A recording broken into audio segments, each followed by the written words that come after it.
These anime make us as proud as Yamcha's parents. Welcome to WatchMojo.com, and today we're counting down our picks for the top 10 disappointing anime of all time.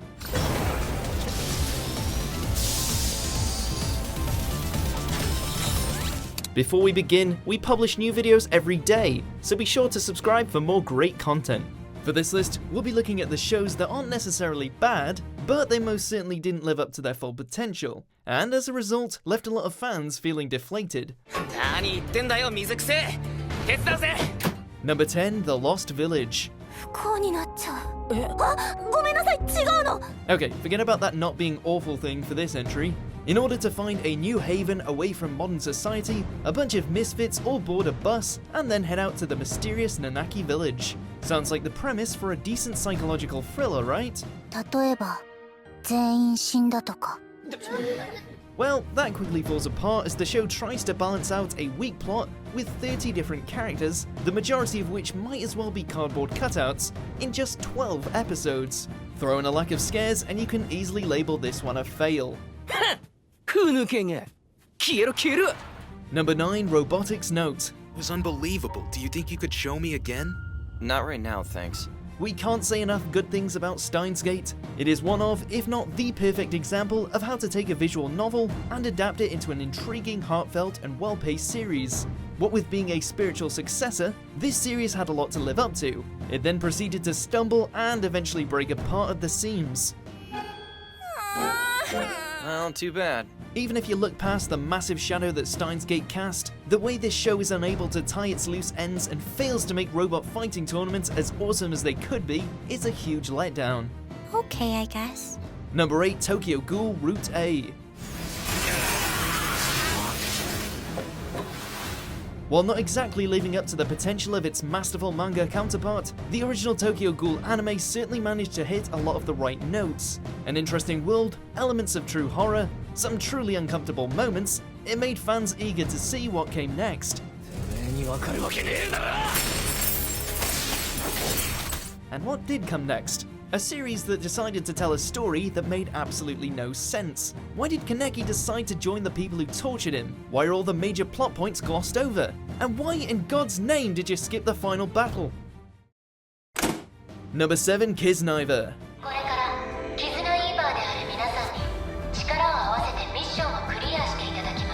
We love Studio Trigger. They've given us some of the most enjoyable and crazy anime in recent history. However, that's not to say they aren't immune to failure. After the awesomeness that was Kill la Kill, we all had high hopes for their next project, which unfortunately ended up being Kiznaiver. Much like Ninja Slayer the animation, this series certainly looked the part, but it had so little substance that its sci-fi narrative about several strangers sharing pain with each other just made for an unremarkable viewing experience. Number 6, Aldnoah.Zero.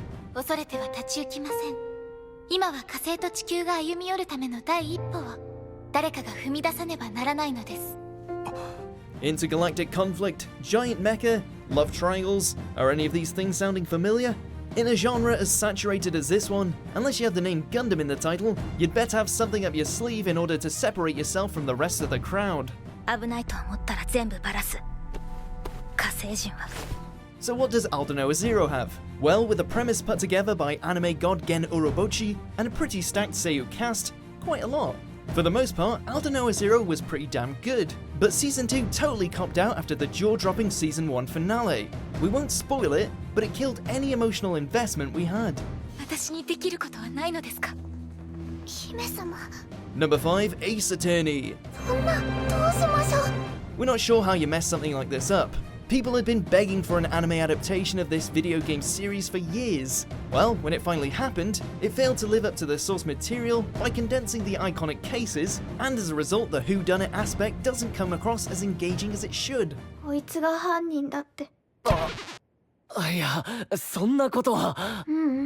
Oh, and the production quality is pretty subpar. Simply put, we object to this anime. Number 4, Psycho-Pass 2.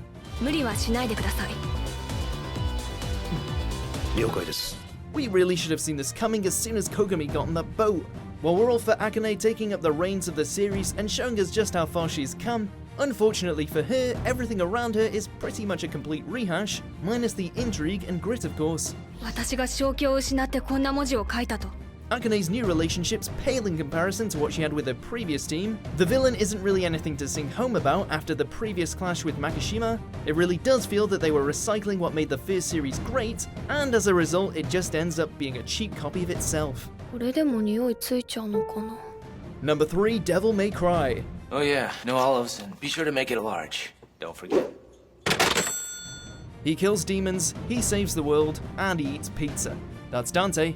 Give us Capcom's badass Devil Slayer in all his glory, and we'll be able to forgive any and all flaws. Alas, this is not the Dante we know and love.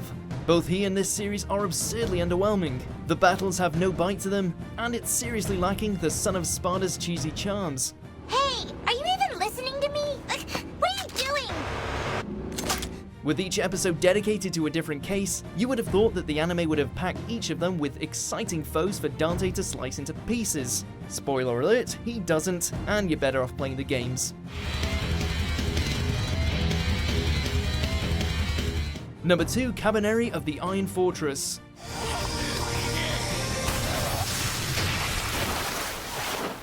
An original anime by Studio Wit, character designs by the fella who did Macross, a ridiculous budget. This anime had all the makings of a masterpiece, but it wasn't. Instead, we got characters with nonsensical ambitions and paper-thin plot. 降りるんじゃなかったの？お前の言うカバネリ、完全に信じたわけじゃないぞ。 It's just a shame because the show started out so promising, but with the introduction of the Shogun's son Biba, it all kinda went to shit. It's visually stunning, but oh so disappointing. Number 1, Berserk 2016.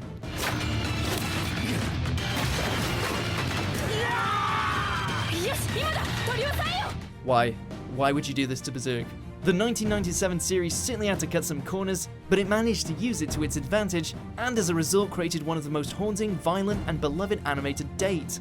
And what do? You ruin the chance of continuing the story by drenching the show in the worst animation imaginable. If that wasn't bad enough, they take so many liberties with the narrative and crank up the pacing that it barely gives the show any time to breathe. Griffith may have done nothing wrong, but this series sure did.